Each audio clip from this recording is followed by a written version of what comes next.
Hey, what is going on, everyone? This is your boy Say One History on the Awaken Show. And first off, I just want to apologize that I haven't posted a video in quite some time. It's been a very trying time for me and my household. But I am happy to say that I finally am secure in my job. So I've just really been focusing all my attention to make sure that I'm doing everything I can to secure my spot in the workforce. But I finally have a job. I can finally start to push and put a little bit more time, actually a lot more time into these videos. And then definitely put some more money or some more funds into these videos too. So you will be hearing a lot more of me moving forward. But anyway, I digress. I want to actually get to the story at hand. Now, I've been doing some research on this, and as you know from the title, we are actually going to be talking about the Nephilim giants here.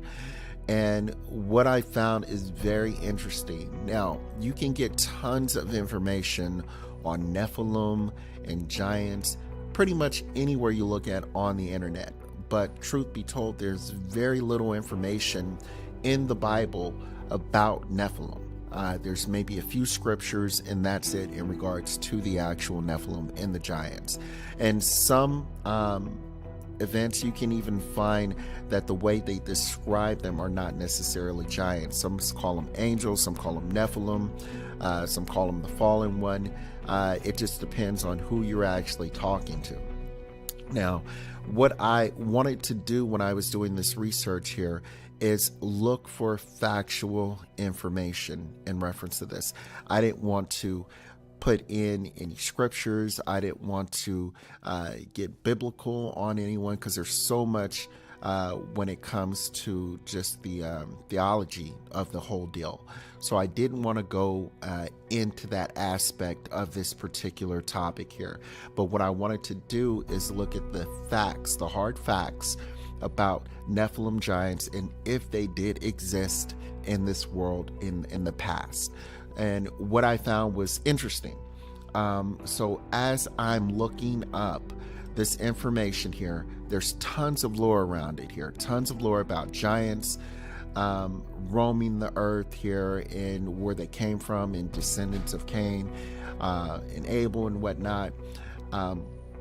And then I started to look in reference to paleontologists, and you start to see all of these different pictures of these mass bones, human remains that have been found here. But if you do a little bit more research, you can clearly see that a lot of these pictures are doctored, a lot of these pictures are fake, like this particular one right here. And you can find these scattered all over the internet here. Believe me, I truly wanted to believe that these bones were real, the human remains were real from these giants that they found, but it's just not so. But what I did find is that there are very large men and women that have roamed the earth in the past and even now. And you can see these people, you actually can bring up their records and see that these people have actually grown to be anywhere from 10 to sometimes close to 11 feet tall, which is enormous for a human. I mean, that is just massive. And then you can even look at some of these informations that I'm looking at here. This is, I'm pretty sure everyone's seen this, the picture of the giant actually walking in China here. Now, there's no real way to determine if this footage is real or fake here. A lot of people are saying that the time frame is wrong, because it's saying that they had videos at this particular time and they didn't have the video camera was made at this particular time. So you don't really know. I can't tell in reference to this one here. But if this is to be real, I mean, this is just bombshell evidence here, and without a shadow of a doubt, there's giants, because of course this guy is at least 15-20 feet tall. This guy is enormous here. But there is a story going around in the military, and the story is that in Kandahar, Afghanistan, U.S. military soldiers had actually came across one of these giants here. Now, what ended up happening is back in 2002, Marines had actually went missing, and then there was another unit of Marines that were actually sent in to go look for some of their buddies that were actually lost.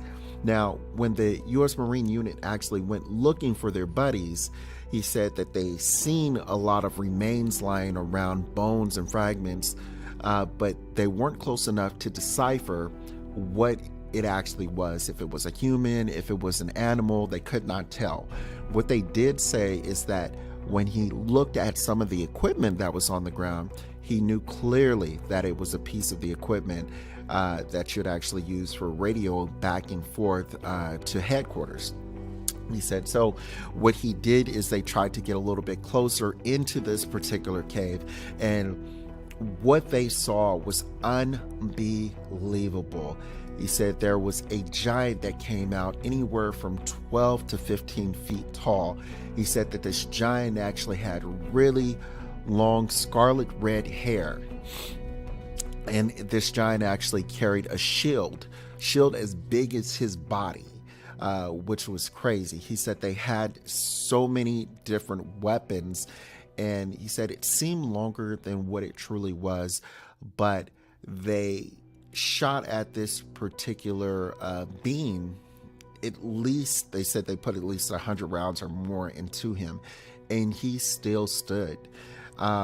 Before they finally took him down, he had a spear in his hand and was able to actually stick or stab one of the soldiers and hoisted him up on the spear itself, killing that particular soldier.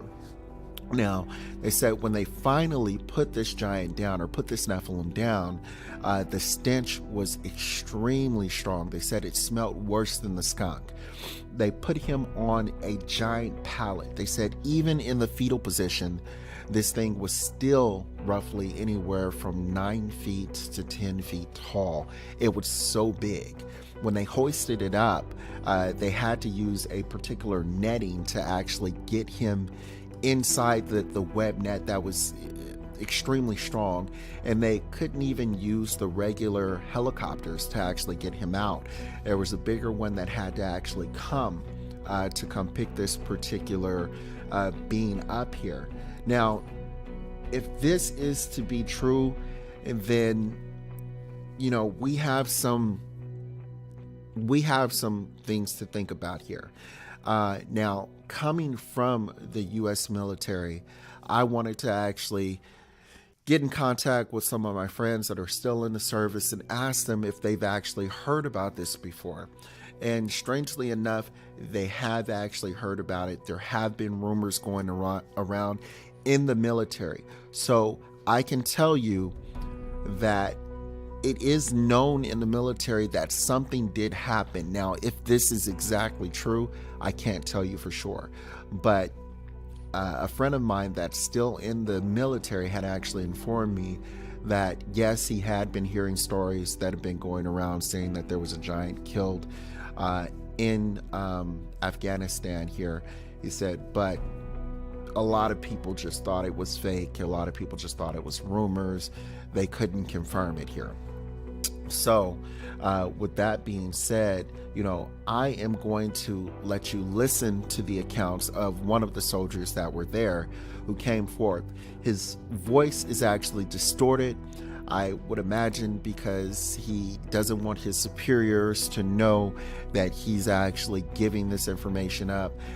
It was actually documented that they were informed that they had to sign a clause stating that they could not talk about this. So I can imagine that's why his voice is distorted and he's not going to be on the actual video. It looks like he has his back turned while he's actually talking here.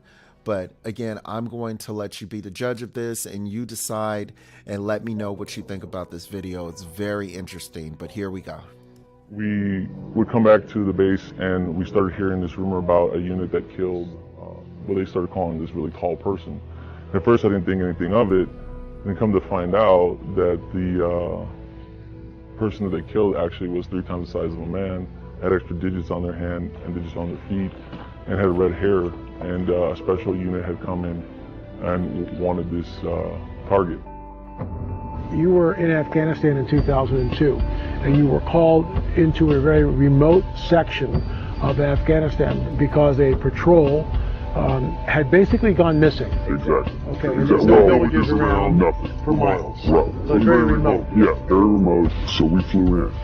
To about 4 kilometers.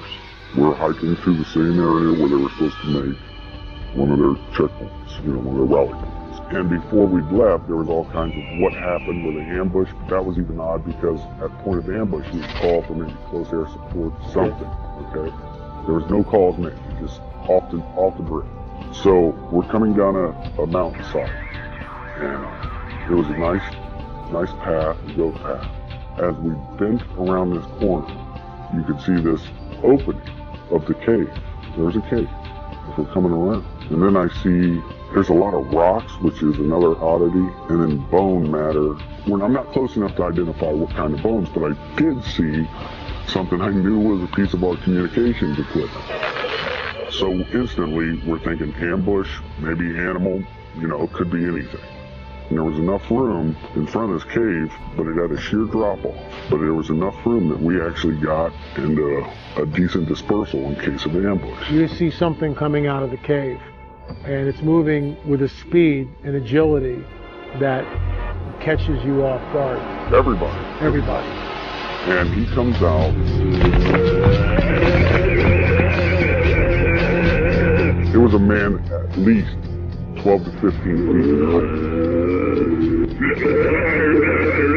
This is a monster. Red beard, then his hair was longish, past the shoulder, a scarlet red, and Dan runs at him and starts shooting, which broke all of us into the reality.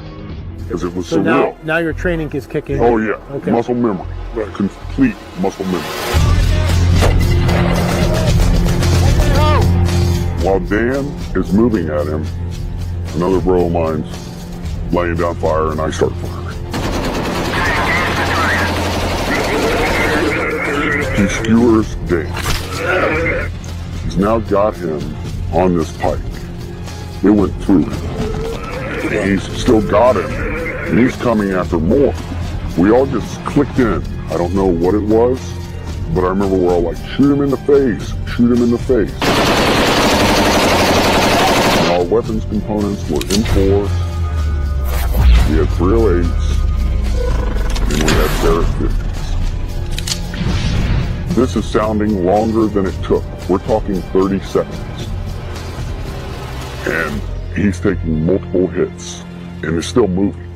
He talked about this giant being 1,100 pounds, anywhere from 10 to 15 feet long, and it was killed. It was apparently shot somewhere in a cave in Afghanistan, but before it was shot, it lunged at several of our troops, our soldiers. It may have even gorged somebody. It was just a bizarre story, and it just sounds like the Nephilim from the Bible. And you have to assume that the giant is not alone, that the giant is not the only being living on this planet. There's got to be a whole school of them somewhere. Maybe he's got a female mate. Maybe he's got children. Who knows? Unfortunate that he had to attack our soldiers rather than be somewhat peaceful, but I guess that comes with the territory. Dan was dead. Okay, and Wyatt's a good man, probably one of the best men I know, now dead. Before I'd left, they were already starting what they call a 9-line, which is a medevac request. They're sending out a medevac request, then all of a sudden it's not a medevac request. All of a sudden we had a helicopter show up because, like I told you, it was a large precipice and a sheer drop. So the helicopter just came up from the drop. They had dropped netting, which is like cargo netting. It's like squares. We were told we had to bundle him up. And we get another bigger helicopter, but it's almost like a Jolly Green Giant used to look back in the day. That could get you know, through this area. Because the mountains, you gotta remember, Chinooks could only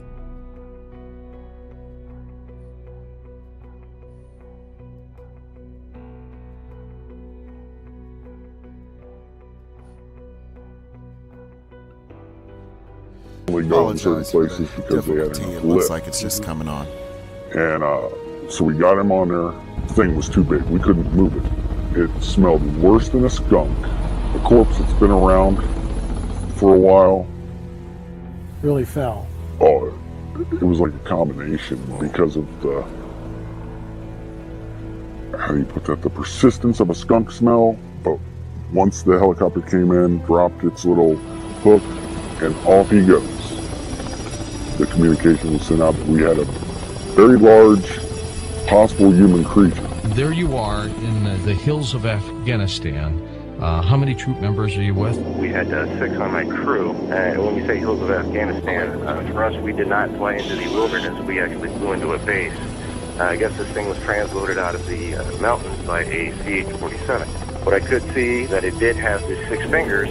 I remember taking my foot up and placing it up next to its foot, and it was extremely large. We estimated at about 12 feet, give or take. What I can tell you is the weight of the thing. Basically, it was approximately 1,500 pounds when it was getting on the aircraft. Now, if you take away the pallet weight and all the rigging that we had to hold this thing down, we figured it was around 1,100 pounds. Of course we're upset. That's a given, okay? We lost a very good guy. But add to that, you're discussing something that even in our after action report, they're saying rewrite it. And we had to rewrite it the way they wanted. How many fingers? 6, oh, 6, and 6 fingers toes. and 6 toes. And the nails were weird because if you see somebody that ever has, I don't know what it's called, but it's Like a fungus on fungus the on the nails, how they get pointy and they're like gnarly. That's what they look like. As we showed you in the clip, the radio operator checked in and gave the report, and the unit was told to stand by as Central Command was about to dispatch 2 helicopters to them. They were told that the Giant would be loaded on one of the choppers, and then they would follow in the other chopper for debriefing.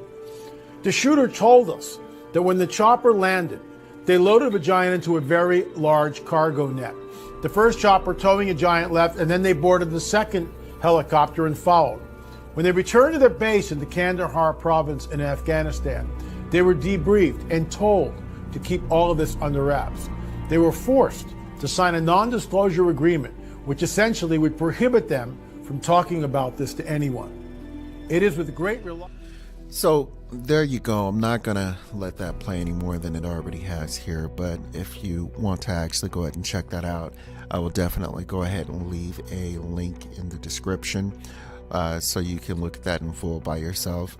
I just wanted to say, to being from the military, you can definitely distinguish the real from the fake. And all of the technical terminology that this gentleman was actually using is absolutely 120% real. I mean, a 9-line is something that we would use anytime there was an injury or a fatal injury within the Army, anytime we were actually stationed overseas here. Just everything that he was stating, we had to actually check in, we would drop lines. That is all real. So I find it very strange, find it very hard to believe that he's making all this up, and could be potentially ruining his reputation and just his, benefits and, well-being as a U.S. soldier. So it just doesn't make sense to me. Everything rings true to me that this soldier is saying here. But I digress. I move forward. Like I say, always, you guys are very intelligent people. You guys be the judge of that here. And you guys let me know what you think of it also. Before I go, I wanted to actually go ahead and post this up because I just found this and I said, wow, if this is true, this is crazy. Just recently, in Greece, they had actually found a skeleton that is 15 feet tall. It's been believed to actually be humanoid here. They said it's near the northern border, near Bulgaria here. So you can look this up here yourself also. But apparently this is supposed to be real. So if you guys have any more information on it, definitely get back with me. Let me know what's going on. I will, like I said, be posting a lot more videos in the future. But I want to thank you so much, you guys, for bearing with me and just being a part of the show and giving me more information. I definitely appreciate it. And everybody, enjoy your weekend. Have a great day and take care. I'll see you soon.